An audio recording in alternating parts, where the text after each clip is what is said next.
Hello, everyone, and welcome. My name is Susan Iverson, and I have the privilege and delight of hosting today's presentation.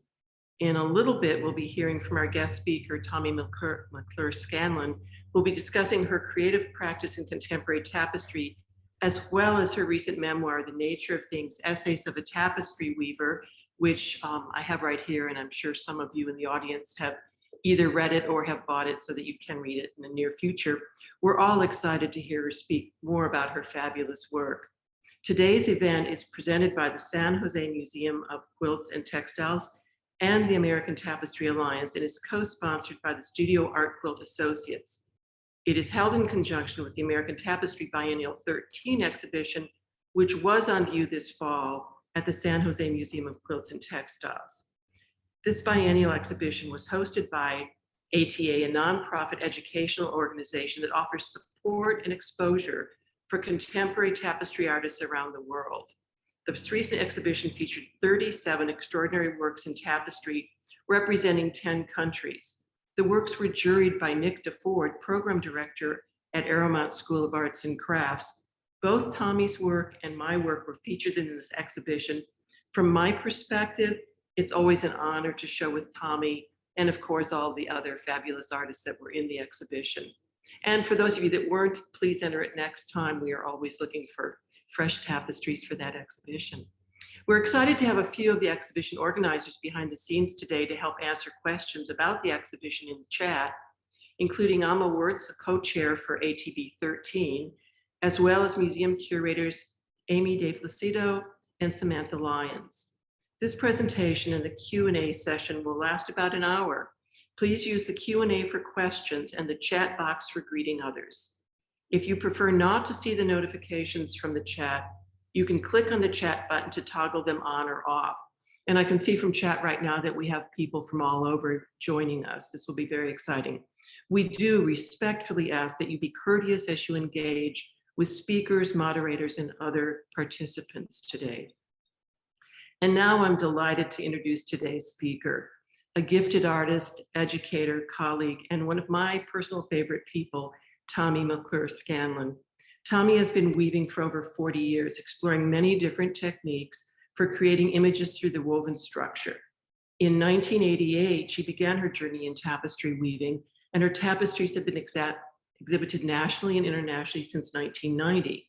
She is a Professor Emerita at the University of North Georgia and has taught at the Aeromont School of Crafts, John C. Campbell Folk School, and Penland School of Craft. She is a founding member of Tapestry Weaver South, a juried member of Southern Highland Craft Guild, and Pigment craftsman as well, and a board member of the Lillian E. Smith Center and also the John C. Campbell Folk School.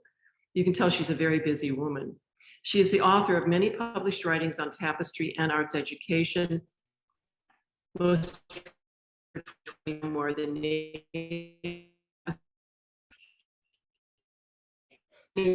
know that she has just recently produced an amazing volume about tapestry. And I hope you will all really enjoy that as well. We're so excited to have you with us here. Thank you, Tommye, and I'll turn it over to you now. Thank you, Susan. I appreciate it. Can you hear me okay? All right. I'm so glad to be here. I was very sorry to have to postpone earlier on, but we'll have a go now. So let me just start with the images. And I would like to show you some slides. My title of my talk is The Nature of Things, How the Natural World Guides My Tapestries. And I do appreciate the opportunity that ATB 13 and the San Jose Museum of Quilts and Textiles have given me to talk about my work a bit and my guide, The Natural World. And I know that all of you probably have guides of your own that you follow in your tapestries. So let me see if I can begin here. Here we go. The natural world that I live in is the Southern Appalachian Mountains. I was born in Asheville, North Carolina, and lived most of my life, have lived most of my life within about 100 miles of Asheville. Our family came from the North Georgia area and happened to be in Asheville at the time with some work that my father was doing, but soon came back to the North Georgia mountains, and that's where I grew up and where I still live, maybe about 40 miles from where I started out. But this is the kind of view that I can see around me. One of the things that I find in my own work is that as I look at the world, I like to look at the small things. I like to look at details. And I think some of the artists who respond to their natural world in the way that I admire the most are people like Georgia O'Keeffe with her views of small things, flowers, for instance, and looking very closely. Another artist whose work I really have appreciated is Alex Katz, the painter Alex Katz, who looks and expands the size of small details to maybe a whole wall size. But let me go through a few of the images and talk about how the natural world guides my tapestries. And I've been a person who draws and paints most of my life. I enjoy looking for images that I can then render in to the best of my ability with paint or with pencil or with watercolor. But it is, to me, the most rewarding to take those images and then let them guide my tapestries. One of the things that I find as I work from images that I've created, either captured with photographs or created by doing drawings or paintings, is that then I have to let the tapestry guide what I do. In other words, I have to acknowledge the structure of the tapestry, the vertical of the warp, the horizontal of the weft, and I have to try to figure out how am I going to interpret what I've seen, what moves me most about that image in a way that fits with the weaverly nature of tapestry. I do work on an upright loom, and I use bobbins like you see, the Gobelin style bobbins, and I use a cartoon to follow. Sometimes I weave with my image turned 90 degrees, as you see in this lower left-hand portion of the slide. You see a work in progress. You see the image later in my slides as in the direction that it's turned. I do have several looms that I work on, and almost always I work on a vertical tapestry loom. Susan, I know, works with a floor loom. And, you know, tapestry doesn't care what medium or rather what equipment you weave it on. The medium itself is done the same way, whether you're doing it vertically or you're doing it horizontally. Now, yes, there are details, whether you work from the back or you work from the front, you tuck the tails in or you leave the weft tails hanging. All of those are kind of the minute things, but the structure, over one, under one, hiding the warp, that can be done in a lot of different ways with a lot of different pieces of equipment. So the slides that I'm going to go through first will be ones where I've got a reference, that image that I started with, whether it was a drawing like this or a photograph or a painting. And then I will follow with a work in the process. So the image you saw here was a drawing done in pencil. And then later, I was turning that into a tapestry, which happens to be this one. This was done probably 15 years ago. And it seems that in the last 18 to 15 years, I've really focused on that natural world and use the natural world as my source of inspiration. Currently, I'm working on a tapestry that I've been fighting with.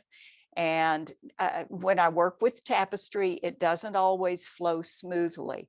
Many times I might have an idea pretty quickly, but then I have to go through many iterations of image making, image collecting, image making before I get to a point of actually letting those images guide my tapestry. So currently I'm working on a piece that's about kudzu. I decided this morning to photograph a mass of kudzu. That's what's on the left, because I realized if you don't live in the southeast of the United States, you might not know what kudzu plant is or can do. Kudzu was introduced into the U.S. in the early part of the 20th century as an erosion control method. It was introduced from Asia, and it certainly controlled erosion, but then began to be invasive. And one of the jokes in the South is if you stay still too long, you're going to be covered with kudzu. Well, what you see on the left are some trees and some bushes that have been totally engulfed with those kudzu vines. That's I photographed that this morning near our Walmart center. But kudzu amazingly holds these beautiful flowers and also seed pods. Now, those are things that are really clustered up closely under that tangled mass of vines that you really don't see very frequently. A number of years ago, I became fascinated with those tiny little parts of that big invasive mound of plant and started doing some tapestries that were based on this particular image or this particular idea. This is one that I did a number of years ago, kudzu bad seed. One thing about the kudzu that's always fascinated me is this dense entanglement of vines. So this piece, Life Force, was really zeroing in on an entanglement of vine and letting that be enlarged quite a bit from the size of the real teeny tiny little vines that are in there. This is the piece that I'm currently working on. I have photographs all around. I did a painting that I was working from originally, but I'm still using the photographs as reference for color. And when I work with tapestry, I do use a number of strands of yarn together, and I pull those out all around me. My workspace is quite a jumble as I'm working on anything. So that's what's on the loom right now, sitting over to my right. Another sort of focus that attracted me a few years back was fiddleheads, the young ferns as they emerged from the forest. And when I began to notice fiddleheads first, they were surprises to me. I grew up in the mountains of North Georgia, but I'd really never noticed those fiddleheads before. And once I did, I just became fascinated with their shapes. Took lots and lots of photographs. I made many sketches and finally was working with images based on the sketches. I think I've maybe done about 5 tapestries now that were beginning with that spring in about 2008 or so, when I first noticed those fiddleheads growing.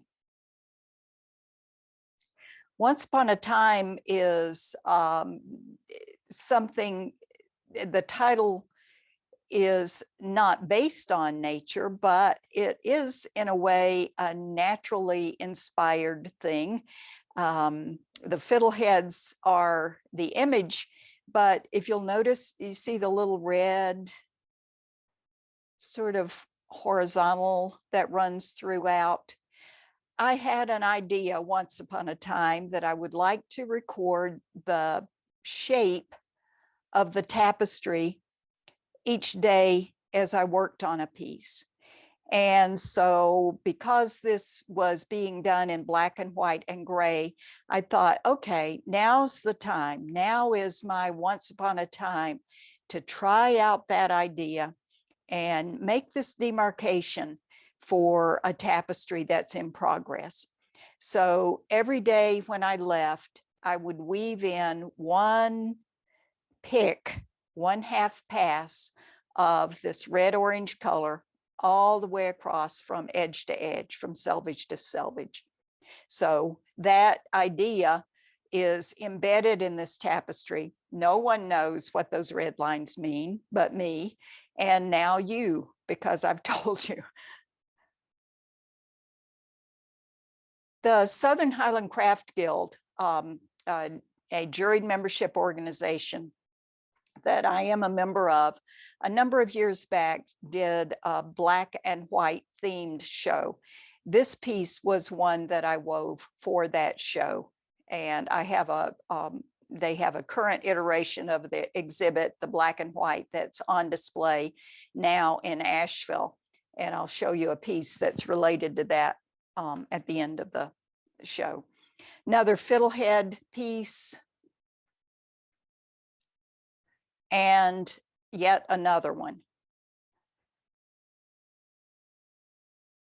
My last piece about ferns was this one that I just completed last year and the latter part of 2020, and I called it Memories of Ferns. Feathers have been something that have always intrigued me. When I've found them, I've drawn them, I've photographed them, and I have woven with feather ideas. I was working on this piece based on the images you see here. The painting that grew from my sketches had lots of lines in the background that I really wanted to include in some way, but I couldn't quite figure out how to do those. I was happy to have Kathy Todd Hooker visit one evening or two after a workshop in Atlanta that she did. And Kathy's well known for how her use of sumac is done. So I was talking with Kathy about this piece. It was in the cartoon stage. I wasn't yet working on the weaving of it. And I was bemoaning the fact that I liked all those little lines, but I wasn't sure I was willing to weave those. Kathy says, use sumac. And I thought, oh my goodness, of course. So all of the tiny gray lines that are in the background throughout this were done with sumac. And I really am grateful to Kathy Todd Hooker for her suggestion of using that particular method to give that effect. So after that piece was done, the thought about using sumac as a drawing tool was something that really stuck in my mind. And as I was working on this tapestry, one day as I was leaving the studio, the light was coming through the blinds and through the cartoon, and I could see a partly woven piece, and yet the transparency of the cartoon was there as well. And the lines that were on the mylar of the cartoon were outlined by the light, by the silhouette. And it caused me to start thinking about changing the tapestry from a more solid background and giving the upper feathers simply a linear sort of drawing effect in the tapestry. This is an example in my mind of how the tapestry combined with the natural world guides what I do. The light coming through gave me really a different way of looking at what the tapestry could do.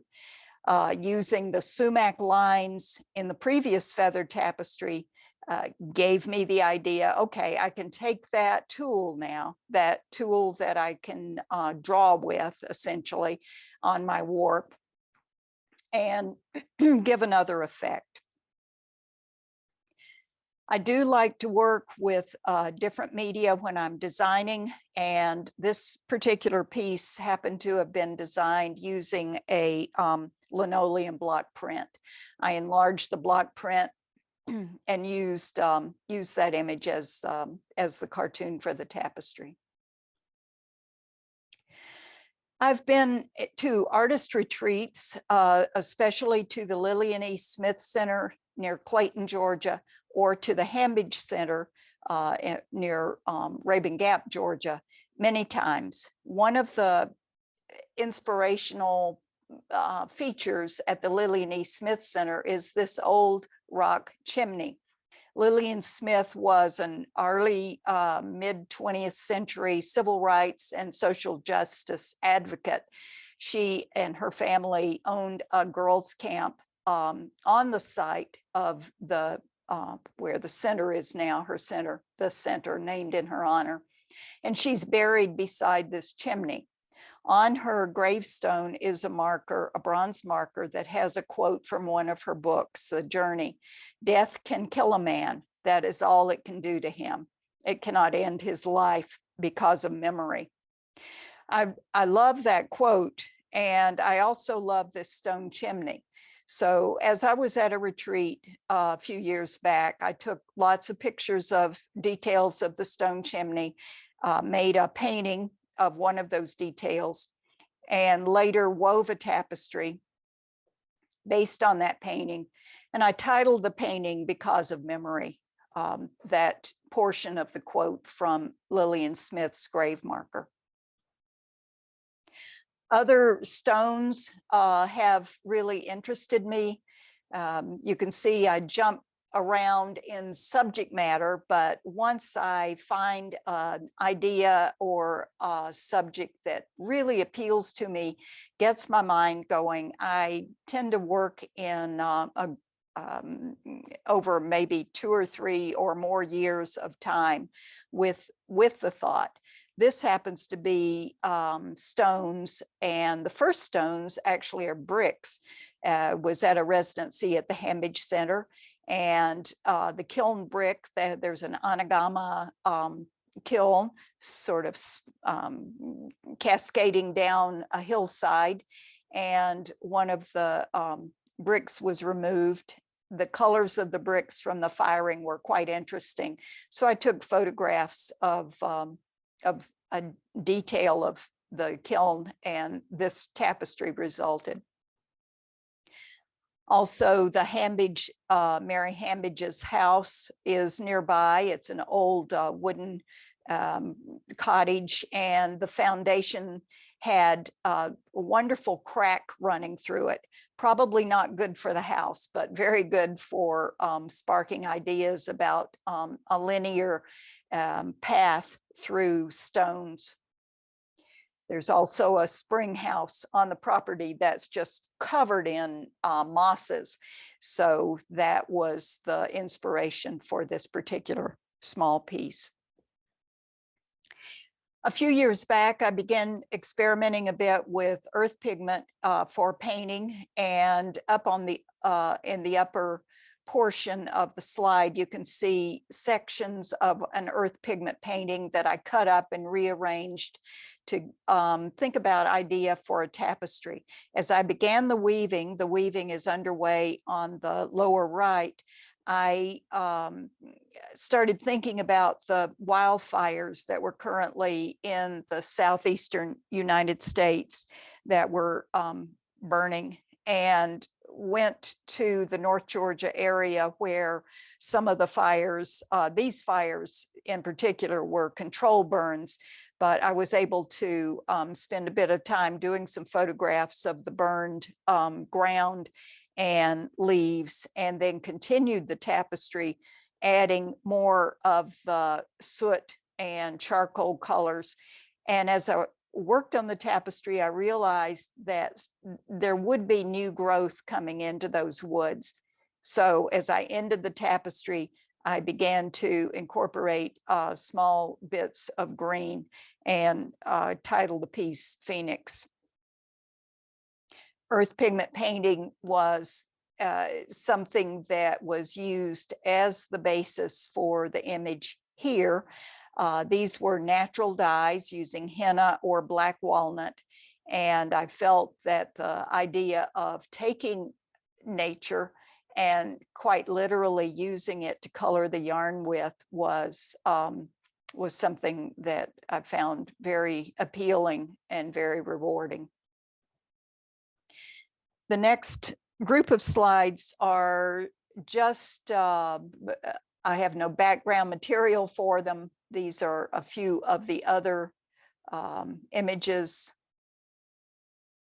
that have been based on nature that I've done through the years. I am quite interested in the way light and shadow work. Sometimes my work is more abstracted, other times it is sticking more to the pictorial images as I created originally.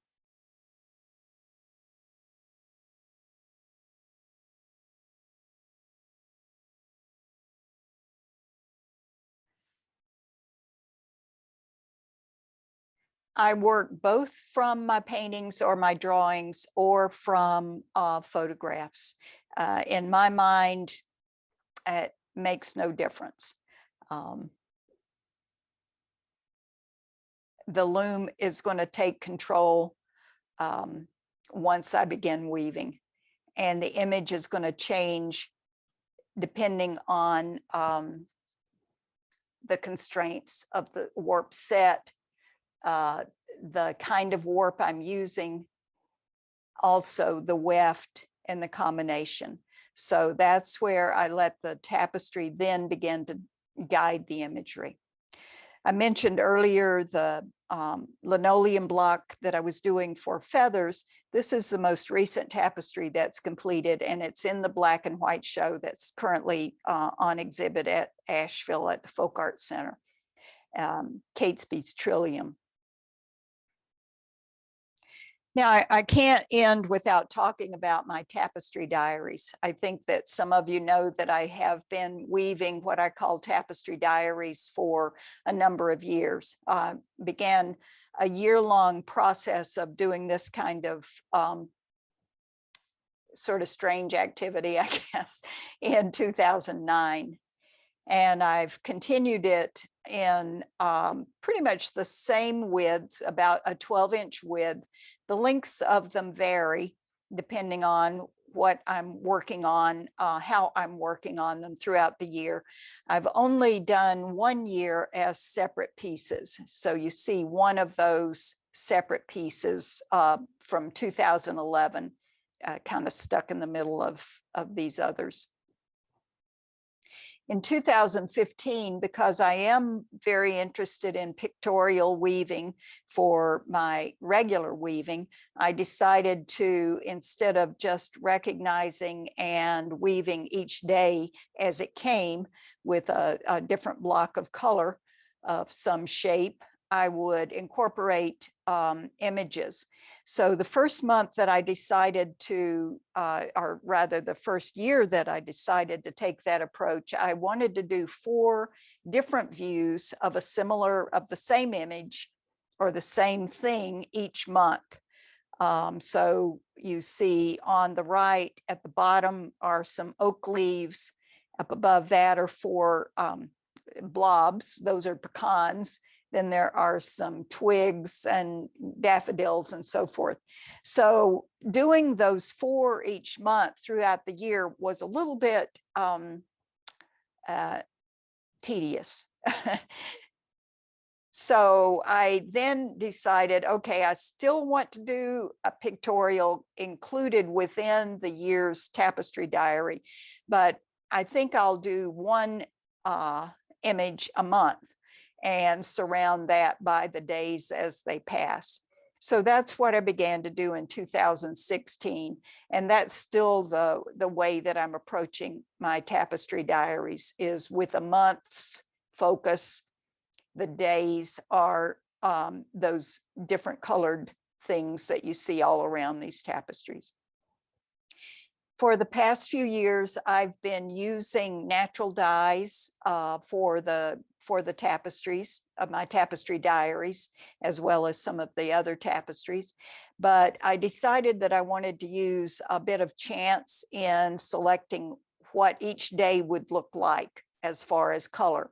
So I began to cast a die, and I assigned a color to each pip of the die. 1 is red, 2 is yellow, 3 is blue, 4 is green, 5 is orange, 6 is violet. So I'll throw my die, and whatever turns up, that's going to be the color that I weave that day. But I have lots of variety of reds or yellows or greens or blues and so forth. So the diary turns out to be multicolored, sort of a coat of many colors, or a tapestry of many colors. In 2020, I wove feathers for each month. This year, I'm weaving leaves that I'm finding on our property. I'm weaving them to the scale of the leaf. It's about a 6-inch wide space within which they sit, and about 4 inches, 4¼ inches high. So those are being surrounded by my days as they come. The progress of this year's was photographed yesterday. That's where my leaf was for October. Haven't yet started the leaf for November. I think I'll probably do a black walnut leaf, but I haven't picked one up in the yard and painted it yet. Now, I was supposed to do this talk on August the 12th, and some of you who had signed up for the talk had gotten word that it was postponed due to unforeseen circumstances. Well, those unforeseen circumstances were that I had to go into the hospital for emergency surgery. And I got back from the hospital after a week, still wasn't quite able to weave, but when I was able to weave, I filled in my diary of the days missed. You see how these rather gray and white squares meander across the width. Those represent the days that I was out due to surgery and recovery before I couldn't really get back to the weaving again. So the tapestry diaries have been something that keep me going, even if I can't weave on the larger pieces that I like to do. It's my process of weaving every darn day, or damn day, depending on who I'm saying it to. More about my work is found in the book, The Nature of Things, Essays of a Tapestry Weaver, that Susan held up a few minutes ago. It was published by the University of North Georgia Press in 2020, a book about tapestry design, some basic thoughts about design principles, elements and principles, and how those are found in and interpreted through tapestry are in that book. It's published by Schiffer, and it was available this June. And thank you for watching. I'm happy to answer any questions that you might have now.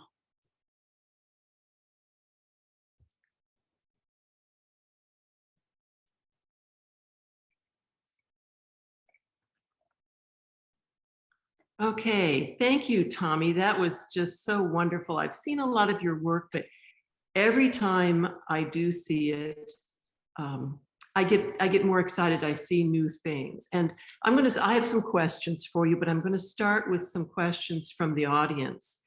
And sometimes it's a little hard to understand what people are writing about actually, but I'll try and get through those. One of these was about using so much gradation, which you do beautifully in your work. And is there a great deal of planning when you do the gradation, or are you working more spontaneously when you're That's doing gradation? Yeah, I think I'm working more spontaneously. I do when I draw or paint, I am not a purist in any sense of the word. I'll combine colored pencil and maybe oil pastel and watercolor. So the image often that I'm working from is very broken up with lots of color within the surface. So I try to not replicate what I do on the paper or on a canvas, particularly in the yarn, but I do blend colors together in the yarn. And in that sense, it, I think, is more spontaneous. I don't do a lot of sampling ahead of time. I'll start with it within the piece, within the context that I'm going to use it. If it doesn't really work, I'll take it back out.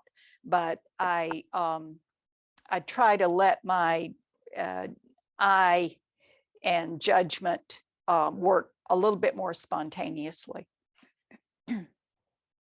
Okay, and thank you. And maybe I'm just going to add on to that a little bit with another follow-up question is, what about unweaving? Do you have to do a lot of unweaving? I do some, I don't do a lot. Yeah, the way my images are sort of layers of colors that are, I'm not going to say they're painterly because they're not, but they are not dependent on solid color areas. So unless it really looks distressing to me as I put it in, I have to think about how it's going to look in the larger context of the whole piece. That thing that might be sort of 1.5 inches across that's distressing me, by the time a 60-inch wide piece is done, I will probably not find that little bit that was such an upsetting thing again. When I was weaving the piece that I call Phoenix, there was one day that I almost did unweave a lot, because as I got up from the loom to leave, I looked down and there was a little Yorkie dog looking at me from the midst of what I thought was leaf litter. It was his little ears, his little eyes and nose and mouth. And I thought, oh my gosh, I've woven a Yorkie. But I did not unweave that. I just said to myself, that is not the way you're going to see that bit of image by the time this happens here and this happens here and this happens here. So yeah, I rarely do unweave very much. That was really good information. As someone who unweaves a lot, it's always hard to tell exactly what to leave. There was a question about sumac, and I think it actually had more to do with what sumac really is. Sumac so you want to define that? Yeah, it is a wrapping around a warp or warps, skipping over, wrapping around. So it is not integrated in and out in the weaving. It is essentially a supplemental. It can be done as you weave, but you could take scissors and clip it and pull it out, and the structure of the weave would be there. So it's done on the surface. It can also be done so that it's only a dot on the surface. Kathy Todd Hooker really has a wonderful description of sumac in her book, Tapestry 101. Peter Collingwood's book, Right. the Big Yes. Bible, you know, the techniques of rug weaving, has a fantastic section about sumac and many different ways it can be done. Okay, thank you. Could you talk a little bit more about the yarns you use, the set, kind of specifics, if you don't mind sharing that, and the actual yarn weight? Yeah, I use, and I'm sitting here, I'm looking to my left because I'm sitting here beside my yarn bins. And I can hold up some yarn. I use the Frid Norwegian wool is one of the yarns I've been using for quite a number of years. It's a spellsow and long wool blend. It comes from Norway. It's imported by Norskfjord Fiber. I use that. I also use the Alf or Elv yarn. This is a worsted wool that's from Norway. Kathy Todd Hooker, Between and etc. has this. I use Weaver's Bazaar wools, the fine size, especially. I love that one. And I also have a few, this is Weaver's Bazaar. I have a few from Australian Tapestry Workshop as well. So mostly I work in wool, but I have also combined linen along with a bundle of wool threads, especially a tiny, tiny little thin line of linen. I often will incorporate that. I like the way the little teeny line will show up irregularly in the bundling of the yarn. I usually use 4 to 6 or so strands of weft yarn together, depending on the size of the weft. The smaller the weft, the more I can bundle up. I very frequently work at either 8 ends per inch or 6 ends per inch. Mostly my warps are either cotton seine twine or our linen. I have used wool warp as well. So I don't know if that. I think that should be enough for that. And it leads into another technical question that came in. I think it was part aesthetic, part technical. And that was talking about the edges of your tapestry. And I was noticing on some of the ones you showed today too, that along with what I can tell is the warp edge where you see that sometimes there's the salvage that's more edge of paper or the painting where the color doesn't quite go to the edge of the canvas. And so obviously that's an aesthetic choice that you're using. And I was wondering when I saw that, and if I'm remembering correctly, that is, if that was also a way to balance off what you're doing with the warp. I often don't like to use a turn back or a hem, especially if it's a 6 ends per inch set. So I might use a half Damascus to tuck the warps to the back. If I know that I'm going to have a color that's not white or light near the edge, I frequently use a border of sort of natural or white, and around the whole piece. It might be pretty narrow. That was what was done on the big feathers piece. There was this little irregular, about an inch wide or so, white margin or border on all 4 sides. That helped to conceal the way the half Damascus, that little turn back, looked of the warp at the top and the bottom. It would have been more stark if that line of the warp on that little half Damascus was right against the blue. So that was an aesthetic consideration for how to use this technical thing, but to camouflage it almost, to let it work.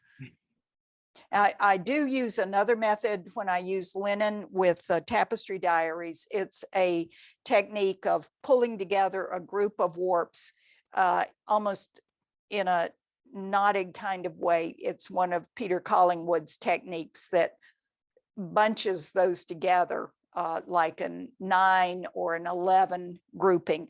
And then I fold that back up and tuck it to the back, but it becomes like almost a picot edge at top and bottom. And with natural linen, the color of natural linen, I think that's just a beautiful thing to see. I like to acknowledge the process or the technique of the structure as much as I can in the finishing. I do use either Velcro bar, covered bar, and hang pieces loose, like the piece that was in the ATB 13 show was hanging from the Velcro.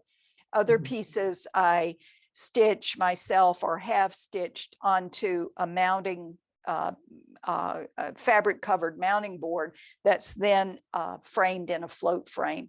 I do like to present tapestries in that kind of way as well, especially if they're going to be in a more permanent setting rather than something that's going to need to travel a lot. It's a lot easier to roll up a tapestry to ship it than it is to send the bigger framed pieces. That's so true. I think I've gotten to most of the questions that the people have asked, but I have some more of my own. And one thing that I've been thinking about, and maybe I asked you when you were both at Penland at the same time for that day, with your strong interest in the natural world and the current and more serious climate changing, does that affect the choices you're making and what you're looking at or how you're looking at them? Not currently, Susan, although I have worked with the ideas of invasive things in the past. I do think about it, but it is not becoming image making thoughts at this point. That doesn't mean that it won't at some time, but it is, you know, the natural world is very close to my heart. I live very close to it, obviously. So I can't not think about those sorts of things. But at this point, my work is not political. That doesn't mean that it might not be in the future or that it hasn't been in the past. It has been in the past at times. But I really respect and admire those people. Yeah. Yeah, the kudzu, there was also a series that I did in the late 90s, early 2000s about Agent Orange, about the devastations that happened from Agent Orange exposure. So. And I think it was that earlier series that when I saw you start working with kudzu, I mean, when is kudzu not a plant anymore, but it's more of an idea? And I have a very hard time looking at kudzu without seeing it from other directions as well. And I'm assuming that you're not opposed to that. Right. I mean, people, yeah. Right. It gives it another outlet. And I think nature in general, don't you think nature in general is like that? It's always give and take, birth and death. It's always these extremes with nature. And we're cherry picking these moments to immortalize in a tapestry. Right. And that's, yeah, because one of the things I really like about the leaves is that they're here and they're gone. You know, my leaf subjects that I pick up off the road to paint, I might spend a week painting them. I might spend 6 months weaving them, but they're ephemeral. They're evanescent. You know, it's all of life is like that. And so that contrast between this little leaf that's going to get crunched up when I step on it, if I take it and think about it and look at it for a longer period of time, and then think all the thoughts that go through my mind during the course of the months that I weave it, what a different kind of life that one little thing took on. So. Okay, I have a couple more questions, but I think we're getting close to the end, so I think I'll stop with one before we do the closing remarks. But if I'm not crazy, when I was looking at the work today and things I've seen in the past, your signature has changed over the years, and sometimes it's either not there or impossible to find. And if you could just talk for a few minutes about tapestries and signatures and your signature specifically. I usually have tried to incorporate a signature, have most of the time used just a cursive TMS, my Tommye McClure Scanlin TMS. In the period of time when the Iraq War was going on, I used a different signature. I used what's called a Volknut, or an endless knot. That's a symbol of warrior protection in some cultures. I had a nephew who was served 3 tours in Iraq and as a combat cameraman. And while he was stationed there is when I began to use it, but not only for protection for him, hopefully, but other soldiers as well. So those are the kinds of hidden political meanings that maybe a signature could have. Right, that's a lovely idea. And when I did the Trillium piece, I don't know if you noticed, the signature in it was different. I didn't feel it's almost as if it were carved. I didn't feel like and it's more angular. I didn't feel like the cursive TMS would fit with that. So that's pretty much the only kind of 3 different things. And I usually only sign bigger pieces as far as weaving up. Yeah, there were some that maybe were smaller that I was, searching for on the screen. I couldn't find a signature, but I know you can hide them pretty well when you want to. Yeah. I try not to make them too obvious in color. Okay. Well, Tommye, thank you so much. This has been just a lovely presentation, and I certainly have enjoyed talking to you. So I can't thank you enough for everything you've done. The presentation was just wonderful, and we did, I'm sure, learning more about your work, and I hope I was able to ask you all the questions that came in. We hope that many in today's audience were able to see the work in American Tapestry Biennial 13, and we've put Tommye's website and social media information, as well as my own, in the chat if you'd like to explore more online about our work. Neither of us are hard to find right? I do want to again thank the San Jose Museum of Quilts and Textiles, and also just say a quick thank you to Lucy, the person behind the scenes who did a great job with keeping this whole thing organized for us. So the San Jose Museum of Quilts and Textiles, the American Tapestry Alliance, and the Studio Art Co Associates all work to support this event. We'll be sharing this presentation on YouTube and Facebook afterwards. If you enjoyed this talk and would like to donate or become a member, please visit sjquiltmuseum.org. Thank you, everyone, and take care. And Tommye, again, thank you so much. Thank you, Susan. It's great to see you. Thanks, everybody. Bye. Bye.